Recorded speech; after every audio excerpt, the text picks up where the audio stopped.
I'm back with another video on the poem The Solitary Reaper by William Wordsworth. In my previous video, I had completed the opening two stanzas of the poem. Now we are going to take up the third one. Let's have the original text first. No nightingale did ever chant more welcome notes to weary bands of travellers in some shady haunt among Arabian sands. Now, as I told you in my previous video, that the poet was very much impressed by the song of that girl who was working all alone in the field, busy in the task of reaping the harvest. So now he very beautifully compares the voice of that lady, the song of that lady, with two beautiful birds known for their melodious voice. One is nightingale and the other one is cuckoo. So in the present stanza, he is comparing the voice of the girl with that of nightingale. He says, no nightingale did ever chant more welcome notes to weary bands. He says the voice of the lady, the girl, is so melodious that even nightingale, who are known for their beautiful voice and who in Arabian deserts, their voice is you can say a gift from God, appears like a gift from God to the travelers who are taking rest in some shady place. It appears as if the nightingale is welcoming them, those weary passengers, those weary travelers who are taking rest under some shady tree, in some shady place. When they listen to the voice of the nightingale, they get relief. So, especially in Arabian desert. But according to the poet, the voice of this lady whom he saw singing is far much better than the voice of that nightingale. You can just imagine the beauty of the voice of the lady. He says, the nightingale who gives relief to weary passengers, to weary travelers, when they stop for taking rest in some shady place in Arabian desert. The voice of the nightingale appears heavenly to them. But the voice of the lady is far much superior than that nightingale. Now, let's proceed further. A voice so thrilling never was heard in springtime from the cuckoo bird, breaking the silence of the seas among the farthest Hebrides. Before I take up the lines, let me tell you, Hebrides is a group of islands which is situated in the west of Scotland.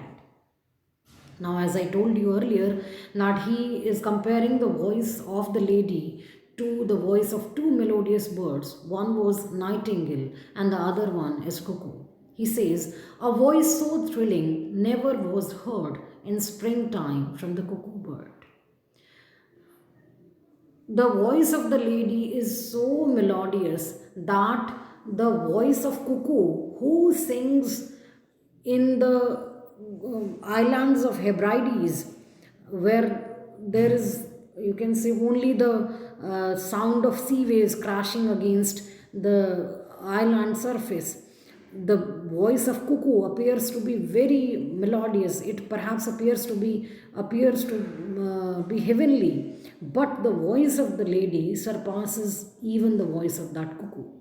The cuckoo who sings in far, you can say, Hebrides, which is at the farthest western end of Scotland, where only you can say, the waves which are crashing against the land, the sound of the waves is only audible. But there, when the cuckoo at the time of spring, when it sings, its voice appears heavenly. But The voice of the girl is far much superior. According to the poet, it is far much better than the voice of that cuckoo who is singing, breaking the silence of Hebrides. So we can very well imagine how impressed the poet was with the voice of the lady, as well as it gives us a clear indication that the voice of the lady was simply mesmerizing, it was heavenly, it was divine. Will no one tell me what she sings? Now, this there is a question in this line, and this line somehow gives us an indication that perhaps the poet was not able to understand the language of the song. He simply could decipher the tone of the poem and he considered it to be melancholic, but he could not understand the real song. So perhaps he was not familiar with the language. That's why he's asking, will no one tell me what she sings? Perhaps the plaintive numbers flow for old unhappy, far off things, a battle and battles long ago. So he just guesses what could be the theme of the poem. The very first line of this particular stanza, where he poses a question that will no one tell me what she sings, it gives us a clear indication that the poet was not able to understand the language of the song. So he's just guessing about the theme of the song. He says, perhaps the plaintive numbers flow. This melancholic song, this sad song is flowing, being sung by the girl for old, unhappy, far off things. Perhaps she is missing some far off things, some old things, some unhappy moments. She is recollecting them and she's singing about them and battles long ago, or perhaps the song is about battles which were fought long ago. So he is just guessing about the theme of the poem.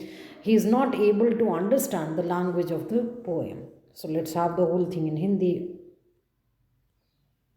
No nightingale did ever chaunt more welcome notes to weary bands of travelers in some shady haunt among Arabian sands. Students, अपने पिछले video में मैंने आपको बताया था कि poet उस lady के सॉन्ग से बहुत ज़्यादा इम्प्रेस हुआ और इसीलिए उसने ये भी गुजारिश की थी कि या तो आप वहाँ शांत खड़े होकर सुने या फिर चुपचाप बगैर डिस्टर्ब किए हुए गुजर जाइए। अब आने वाले लाइंस में पोइट ने उस लेडी की आवाज़ को कंपेयर किया है हमारे ह्यूमन बींग्स में जो कह सकते हैं कंसिडर की जाती हैं दो बेहतरीन आवाज़ें, जो दो पक्षियों की आवाज़ें हम ह्यूमन बींग्स जिनको बेहतरीन मानते हैं, कुकू और नाइटिंगेल, उन दोनों से कंपेयर किया है पोइट ने उस लेडी की आवाज़ को और ये कहा है कि उनसे भी बेहतरीन थी उस लेडी की आवाज़। चलिए हम लाइंस लेते हैं।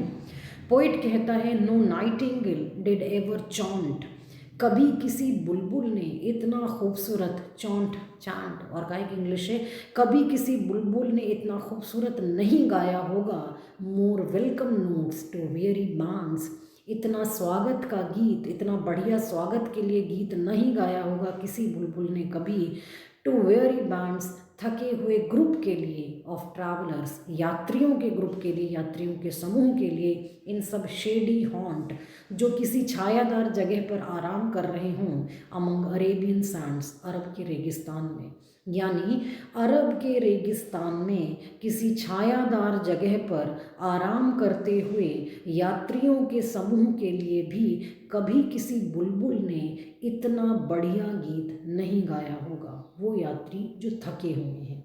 यानी आप इमेजिन कर सकते हैं कि थके हुए यात्री जो रेगिस्तान जहाँ दूर दूर तक सिर्फ रेत ही रेत दिखती है, उन यात्रियों को कितना सुकून मिलता होगा बुलबुल की आवाज़ सुनकर, लेकिन उस बुलबुल की आवाज़ से भी बेहतरीन है इस गर्ल की, इस लेडी की आवाज़। A voice so thrilling never was heard in springtime from the cuckoo bird, breaking the silence of the seas among the farthest Hebrides. हेब्राइडीज़ जो है वो एक द्वीपों का समूह है जो स्कॉटलैंड के पश्चिम में पाया जाता है तो पोइट कह रहा है कि जैसे मैंने आपको पहले ही बताया कि उसने जो पोइट ने लेडी की आवाज़ को दो बहुत ही खूबसूरत आवाज़ वाले पक्षियों से कंपेयर किया है। एक तो था बुलबुल और दूसरी है कोयल। पोइट कहता है कि इतनी जोशीली आवाज़ कभी नहीं सुनी गई थी। वसंत के मौसम में भी कुकू पक्षी, कोयल पक्षी के मुंह से वो कोयल जो शांति भंग कर रही हो, शांति तोड़ रही हो दूर हेब्राइडीज द्वीपों की, यानी हेब्राइडीज द्वीप में इंसानों की रिहाइश नहीं है, केवल लहरों के टकराने का शोर रहता है, अदरवाइज वो शांत हैं बिल्कुल। तो उन हेब्राइडीज द्वीप समूह में जब बुलबुल की कोयल की आवाज़ गूंजती है तो बहुत खूबसूरत लगती है। पर उस कुकू की आवाज़ से, उस कोयल की आवाज़ से भी कहीं ज़्यादा जोशीली आवाज़ है इस लेडी की, इस पहाड़ी लेडी की, जिसकी आवाज़ से पोइट बहुत ज़्यादा इम्प्रेस हुआ है। Will no one tell me what she sings. अब ये प्रश्न सुनते ही, पढ़ते ही एक ख्याल हमारे दिमाग में आता है कि आखिर ये क्यों पूछ रहा है poet. Will no one tell me what she sings, क्या कोई भी मुझे ये नहीं बताएगा कि वो क्या गा रही है, क्या गाती है। तो हम गेस कर सकते हैं कि शायद उस गाने का टोन तो पोइट को समझ में आ गया कि वो कोई उदासी से भरा हुआ गीत है, लेकिन उसकी भाषा पोइट को नहीं समझ में आई।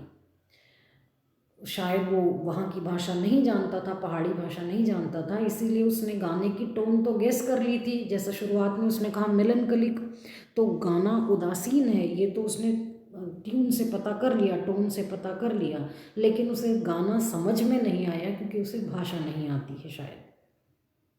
Perhaps the plaintive numbers flow for old unhappy far off things and battles long ago। तो वो गेस कर रहा है, अनुमान लगा रहा है कि आखिर इस गाने की थीम क्या हो सकती है, किस चीज़ के बारे में ये गीत हो सकता है। कहता है शायद ये जो दुख भरा गीत है ये फ्लो कर रहा है, बह रहा है, उस महिला द्वारा गाया जा रहा है for old unhappy far of things, कुछ पुरानी दुख से भरी हुई दूर की चीज़ों के लिए, कुछ पुरानी यादें उसे आ गई हों, कुछ दुख उसके जीवन में रहा हो जो उसे वापस याद आ रहा हो, या कुछ दूर चीज़ें उससे दूर चली गई हों, कुछ ना कुछ दुख उसके जीवन में आया है जिसकी वजह से वो ऐसा उदासीन गीत गा रही है।